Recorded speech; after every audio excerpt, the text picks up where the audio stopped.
مولاي صل وسلم دائما أبدا على حبيبك خير الخلق كلهم مولاي صل وسلم دائما أبدا على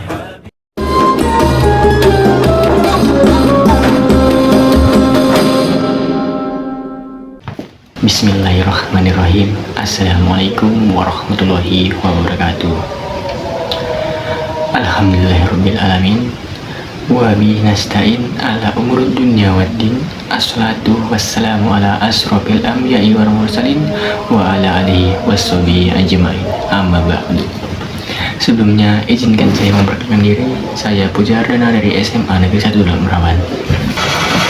Pada video ini saya ingin menyampaikan beberapa nasihat dari ulama untuk kita semuanya yang merasa pernah meninggalkan sholat atau yang sampai hari ini masih mengabaikan sholatnya serta masih menganggap remeh sholatnya. Para ulama menjelaskan begitu banyak ayat-ayat dan hadis-hadis tentang ancaman dari Allah Subhanahu wa Ta'ala bagi orang-orang yang meninggalkan sholat.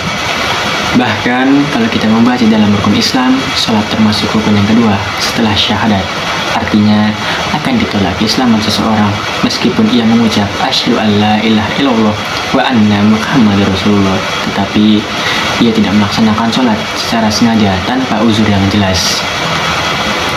Bahkan di dalam Al-Quran, Allah berkali-kali memberikan kalimat ancaman, di antaranya fawailul lil musallin allazina hum an sholatihim sahun. Maka celakalah orang yang sholat, yaitu orang yang lalai terhadap sholatnya.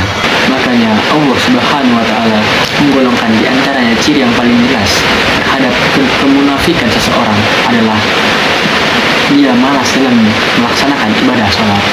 Bukan tidak mau, tetapi malas dalam melaksanakan ibadah sholat. Allah berfirman di dalam surah An-Nisa, wa iza qamu ila sholati qamu kusala. Kalau mereka berdiri untuk melakukan sholat, mereka berdiri dalam keadaan kusala atau bermalas-malasan. Seandainya kita termasuk orang-orang yang lalai atau orang-orang yang bermalas-malasan ketika melakukan sholat, na'udzubillah, berarti masih ada kemunafikan di hati kita. Teman-teman yang dirahmati Allah Subhanahu wa Ta'ala, sholat adalah satu-satunya ikatan antara kita dengan langit. Sholat adalah satu-satunya ikatan antara hambanya dengan Tuhannya.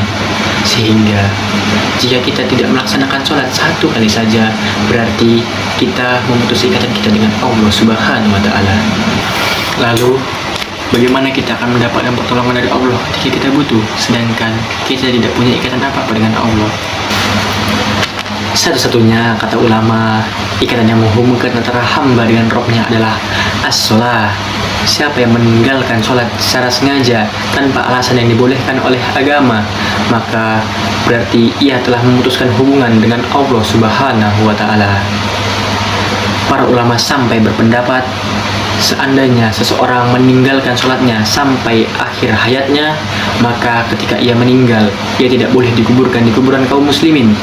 Dan ketika ia disolatkan, ia tidak boleh disolatkan oleh ulamanya kaum muslimin, kecuali hanya oleh keluarganya sendiri. Kalau sholat kita benar atau kalau sholat kita baik, maka amal yang lain akan Allah perbaiki. Namun seandainya sholat seseorang itu salah, sholat seseorang itu buruk, atau sholat seseorang itu rusak, maka amal-amal yang lain akan ikut rusak bersamanya. Tapi kita tidak bisa meninggalkan sholat. Apabila kita tidak bisa melaksanakannya tepat waktu karena sedang musafir, kita bisa menjamak sholat. Apabila kita tidak bisa melakukannya di masjid karena ada unsur-unsur tertentu seperti hujan, badai, dan lain sebagainya, kita bisa melaksanakannya di rumah. Apabila kita tidak bisa melaksanakannya secara berdiri, kita bisa melaksanakannya secara duduk atau berbaring. Tidak ada alasan untuk meninggalkan sholat, saking pentingnya ibadah ini.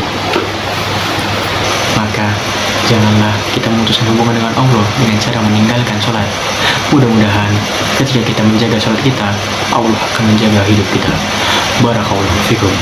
Sekian tausiah dari saya. Semoga ini semua dapat bermanfaat. Terima kasih atas perhatiannya. Jika ada jarum yang patah, jangan disimpan di dalam peti. Jika ada kata yang salah, jangan disimpan di dalam hati. Baiklah, akan saya akhiri. Wabillahi taufiq wal hidayah. Assalamualaikum.